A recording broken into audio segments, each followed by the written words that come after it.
Lose a few Republicans in the Senate. All you need is 51 to get it out of the Senate. So it'll pass the House with a handful of Republican votes. It'll come to the Senate. It might get 51. It'll get vetoed by the president, and Republicans will stand with the president to sustain his veto, and it will be deader than dead. All right, that was South Carolina Senator Lindsey Graham last week with me right here on Sunday Morning Future, sharing his prediction on the fate of a Democratic House resolution intended to block President Trump's national emergency declaration to build a border wall. The Senate will soon consider the measure after it passed the House last week. Some Republicans are signaling their support over concerns a future Democratic president could also choose to go the national emergency route to bypass Congress. That's why they're pushing back on this. Joining me right now in an exclusive interview is Florida Republican Senator Rick Scott. He sits on the Senate Homeland and Governmental Affairs and Armed Services Committees. And Senator, it's good to have you this morning. How are you going to vote in that measure? Well, I'm going to vote for border security. I'm going to vote with the president. Everybody that's going to vote on this ought to go down to the border like I did. Talk to Border Patrol, and here's what they're going to tell you. One, they need more people. Two, they need new technology. The technology they've got is decades old. And three, they've got to have barriers just so they have operational control. So if you go talk to them, there is no way you could then say, oh, I'm going to vote against border security. The Democrats don't want border security. The American public wants border security. They want results. I know a lot of people don't like the process. None of us like this process. It's all caused because the Democrats don't believe in border security. I want results. I know the president wants results. All right. So what about your colleagues who say the reason that I have to push back and not vote with the president is because a Democratic president in the future might take advantage of the same thing? I mean, this has been used, what, 60 times, calling a national emergency. Right. Well, look, a lot of people can come up with a rationale for voting against things. I think the American public, they want results. The president tried. Look, he's tried to get the Democrats to fund the border. He offered things. He said, let's talk about DACA. Let's talk about fixing the TPS program. And they said, no way. They did everything they could to make sure there was no border security. So the president's doing what he has to do to take care of the American public, which believes in having a secure border. And I'm going to vote with the president.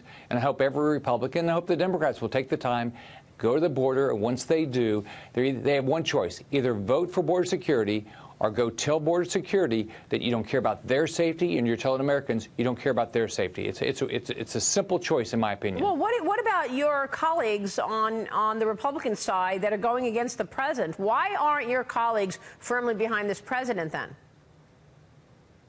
I think people are, they want to say that, oh, this is not the right process, and I agree. It's not the right process. I mean, nobody wants this to be the process we go through. Why are we here? Because Washington is completely dysfunctional. That's what Washington doesn't work. I've been there about 2 months. It doesn't work. But the Democrats will not fund what Americans want. Americans want border security. The president's doing his job, secure the border. When you say Washington doesn't work, is that because that too many people in the Congress have their own ideologies and they're not doing what their constituents really want them to do? I think there's a bunch of actors. Look at the Democrats. They'll go give a talk about border security, and then they'll vote against it.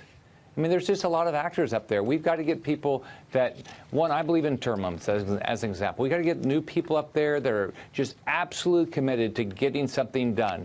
We shouldn't pay people if you shut down government, if you don't pass a budget. That's your job. I mean, there's some basic things that I'm a business guy. Right. And so in business, you try to get things accomplished. Let me ask you this. The bill is going to come to the Senate floor when? What's the timing on this? When do you expect to vote?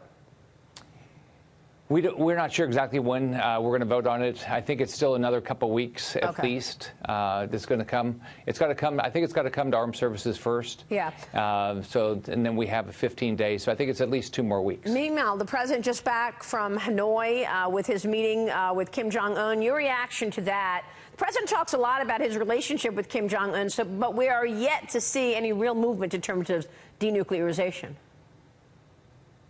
Well, first off, let's remember, he's a dictator. Kim Jong-un's a dictator. He's a thug. He's a murderer. That's what he is. Now, I think the president's doing the right thing by trying to figure out how we make our country safer, by sitting down with him and saying, you need to denuclearize, and this is why your country, you and your citizens will be in a better position. Now, in business, you know that you have to walk away from deals a lot. That's the way what happens. Often before you get a deal, you have to walk away from it. I think the president did the right thing. He walked away because he is not getting what he wanted out of the deal. And I'm proud of him for doing that. Yeah, but what can we expect on this issue? Well, you know, what you hope for is that North Korea comes to their senses and says, look, I want to have freedom and democracy. I want to have our citizens with plenty of food. I want to have them great jobs. That's what you'd hope. Yeah. But we have to remember this guy's a tyrant. He's a thug. He murders his own citizens, his own family. So you have to have low expectations. All right, we will leave it there. Senator, it's good to see you this morning. Thanks so much. Nice seeing you. Senator Rick Scott joining us there.